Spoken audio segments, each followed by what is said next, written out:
Alright, the chicken's over by the road waiting for me. Buck's really skittish because of what happened the other day. But I'm down here and I have this line of alders right along the road. The road's right through here. And these alders suck. You know, they're not a good plant and they are a little close to the road, so the DOT might cut them down. But I have them, I'm using them as a living fence right now around this area. So I came down here because I have a bunch of these yellow weeping willows, or willows. I guess they're yellow willows, they're not really weeping. I collected from a tree across the street this spring and I rooted them out, and then I have them growing in pots. But the wind blows them over like 6 times a day and they just won't stay. Those are the pots that they were in, those little 4 inchers. And they're driving me crazy, so I came down here to plant them. And I'm digging these holes, and those 2 holes went in fine, but all 3 of these holes that I just did, it appears there used to be a gravel driveway here, as there's gravel underneath this grass, which makes it impossible. This right here, there's like a building site where an old barn used to be. So I should have figured there was gravel somewhere. I thought the road to the barn was over here, but it must not have been. It must have been right here. You can see there's rocks and everything. Well, if you ever dug in gravel, it's almost impossible. Plus, I was wondering why trees weren't growing over here. You know, I haven't been cutting it or anything the whole time, 5 years that I've been here. And brambles and goldenrod is the only thing that basically grows over here. So I was wondering why, but it's because there's a layer of gravel. So trees won't really take in gravel, at least not easily. Plus, if it's gravelly, it probably dries out really easily. So we'll see. There is a drainage ditch right here, which is why these alders grow. These alders only grow in wet areas. And since there's a drainage ditch right on the other side here, it's wet enough for them to grow, but they probably wouldn't grow here otherwise. But willows grow in the same type of environment. They reach for water. So I at least got 5 of them planted here. And I'm going to give up for now. I'm going to save 3 of them through the winter in pots. See how that goes, just so I can see how it goes, because that's one of the plants I'm going to add to the nursery this year. Because I've got a lot of places where I can take cuts and clone them. They clone easy. You don't get much for a willow tree, but they clone really easy and plant really easy. So if I can get 100 of them going and they're worth $10 a piece, you know. That's something at least. A little extra something. But I'd like to put another 2 or 3 over here into this corner. Oh, my finger was in this shot. But this is all I got. Once everything dies back next spring, if the 3 plants I left are still alive, then I'm going to plant them over here. But I have to cut all this stuff down. I've been cutting everything with the grass whip, but it's like no point in spending 2 more hours cutting these weeds down with the grass whip if it's just gravel underneath. So I'm going to save the rest of the plants. But like I said, I got 5 of them. And these 5, if they grow, will block most of the road right here. And then I'll come in and plant a couple more along this track in spring. And then by the end of next summer, I should have a nice row of trees here that are growing. And then in the next 2 years, they'll be big enough that I can cut these alders down here at the road. And clean this ditch up a little bit, and then the DOT won't come and hack them. When the DOT comes and hacks stuff, they just leave it a mess. You know, they just hack it and they don't take care of it at all. So if you own frontage on a road controlled by the DOT, you want to keep your frontage all tidy and cut all your stuff and keep everything away from the lines and everything like that. Obviously don't go near lines, but like anything that you think might be growing into the lines, just cut down, and then the DOT doesn't have to come and do it. And when the DOT comes, they just make a disaster of a mess. So yeah, I'm afraid that they're gonna come because these alders are kind of growing into the road, and eventually they'll come and just hack all these down. But it's a nice living fence that blocks, like it's like my first living fence. I have like a living fence and then a little bit of field and then another living fence, and that really keeps the road noise down at my cabin. And I have complete privacy. Like the yard, the side yard and area that I have is like about 50 meters of woodland in between the open yard and the road. So when people go by, they don't even think I have a yard. They think I just have a driveway in the woods. But when you come into my property, you'll see that I have a huge clearing and 7 acres about. It's just I kept a nice buffer zone at the road. So there's like, a 50 yard, 25 to 50 yard buffer zone of woods that I left at the road. So when you pass my place, it's just an opening for the driveway. You would never even know I have fields back here. So I like that for privacy and everything, and less people trying to hunt and stuff on my land when they don't see the field. People will just stop in their truck with a field, and it's illegal, but they'll shoot deer across your field from the road, which I don't want happening. I don't like it when people shoot around my cabin. My cabin's a really thin piece of wood. It's like, it will not stop bullets, so I definitely don't want people shooting across my property. But here are these willows. We'll see how they go. I'm gonna give up on this project. I gotta go collect some wood in the woods and clean up this one area so I can mow it. I've been seeing some mouse activity in the car right here, and there's really no place for them to get in here. So I saw that it was some poop was in this thing, which is like the cover. So I pulled it down. All these seeds just fell out. It's like a whole winter's worth of seeds. Like they were all right here, tucked in this mouse nest. I don't know where the mouse is. I think he was collecting for about a week. And then when I noticed that he was in there, I started messing around with things, and I never caught him in the traps, but I haven't actually seen any fresh activity. And when I just opened this thing up, there was no mouse in there. I was wondering if the chickens would eat these seeds that the mouse collected. You guys eat these? No? Yes? I don't even know what kind of seeds these are. Trying to think. It's one of the local fauna. Do you eat those, Buck? Are they good? You can't tell? Trying to figure it out? What do you think, number 2? Are they good?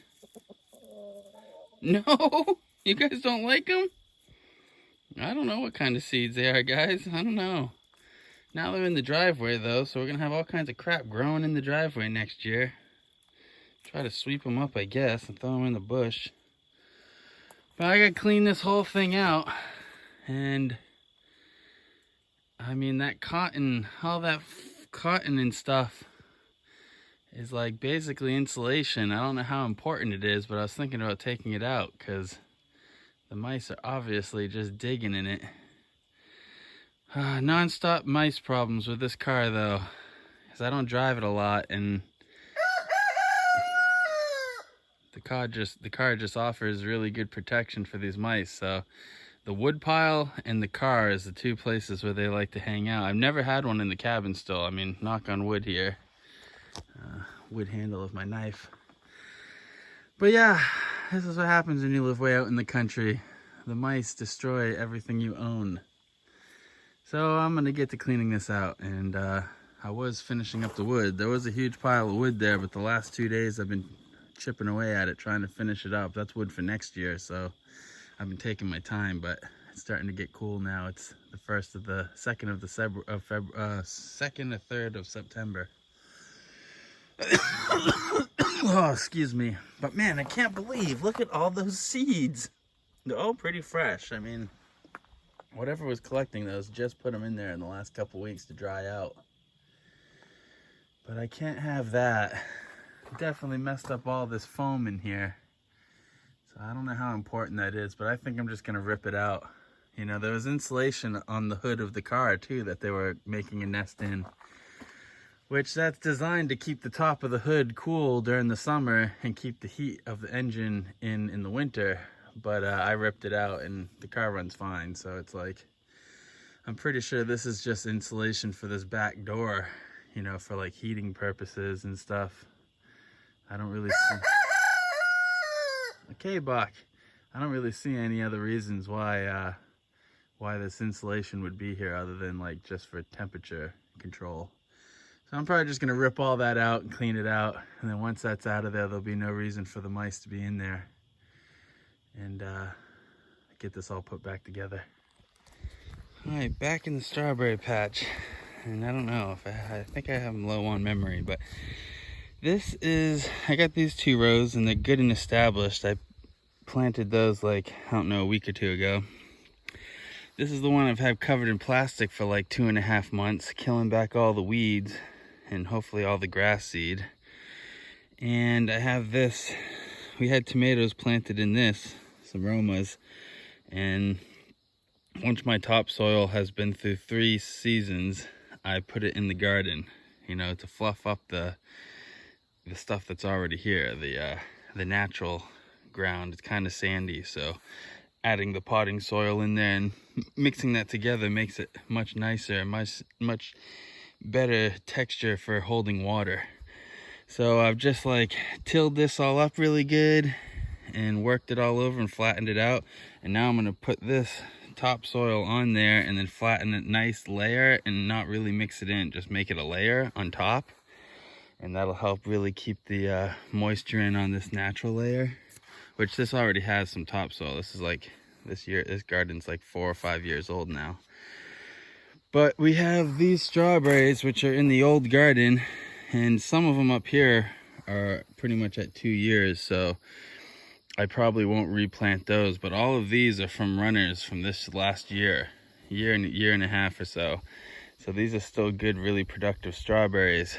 And if I move them over at this time of year, which is September right now, they'll get settled in, and then next June, when next summer starts, they'll have strawberries. Takes about 1.5 years for strawberries to really produce. So I want to kind of get in here. Any of the big ones with really big crowns that look like they're over 2 years old, I'm going to keep in this row. But then all the things that look younger than that, I'm going to move out of this row and into this row. But we're going to lay the soil down, water it, and then we're going to put the black top over it. It's the only piece of black covering I have, or I would have done all 3 of these rows. But I'm going to have to get wood chips to fill this in with. But I'm going to do the black covering on this row, which will just cut down on a lot of weeding, and when the strawberries lay on the plastic, they're a lot less likely to rot, you know, which if they lay on wood chips, they usually don't rot either. And a lot of the times I'll go through and I'll bring the blueberries over so they're hanging over a leaf, so they're suspended and they're not actually touching the ground, but you can't do that with every single one.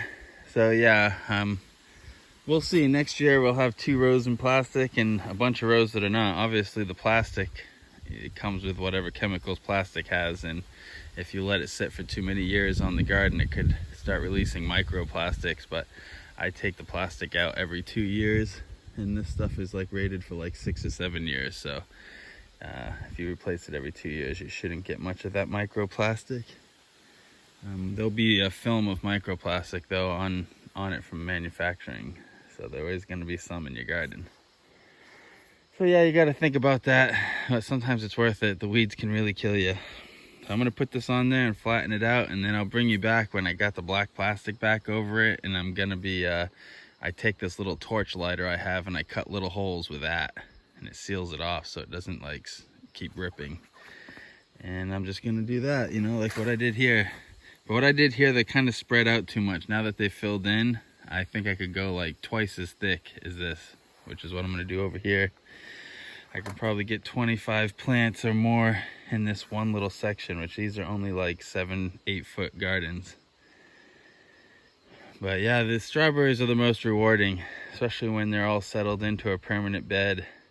You know, you just every 2 years, you just rotate the beds, and you can do that with the runners. So yeah, strawberries, it's just nice being able to come out every morning and collect a whole handful of strawberries and eat that, and that's like your breakfast. And you can do it while you're watering your gardens and doing all your morning chores. You can eat some strawberries, which is nice, and collect the eggs and eat your eggs and potatoes, and that's pretty much the majority of your food for the day. Very easy, simple. Summer is easy to survive. And most of winter too, because those potatoes, you know, as long as you have your potatoes and your chickens are making eggs, you can get through a lot. Like those two items together is like all your food groups basically. You know, you'd be surprised. Like 4 eggs and 2 potatoes is pretty crazy. You know, you could eat that every day and really not lose any weight or like show any like signs of malnutrition. You know, potatoes have a lot of stuff in them. They're very easy to grow, and you know, they last like 7 months out of the year. You can eat potatoes, and then you'll have 3 months of growing. Very rewarding. And I found a strain that I can like harvest in 45 days up here, and it produces a really big potato, but when you harvest it at 45 days, it's only half that size, but still a perfect potato. And that's one of my favorites now to grow up here, because it's just like, yeah, you can do 2 runs in 1 season, you know? It's crazy. All right, well, strawberries. All right, nice layer of topsoil, which I moistened. And now I'm gonna put the black back on it. All right, it's like 3 weeks after we did these strawberries up. And these are the 3 rows we ended up coming up with. And that's the strawberry B. That's the ever-bearing, which I've been getting strawberries the last week and a half. I just forgot to do a video. And then this is the one that we put under the black, on the black plastic. And all those are coming up really nice and have settled themselves in. It's fall now. Actually, it's past, the leaves have pretty much fallen. It's like 1 or 2 trees left. But I forgot to do a video to close out this strawberry video. So I still got the 3 rows from last year, which is where we harvested all of our tails from, all of our runners. And these are the rows for this next year.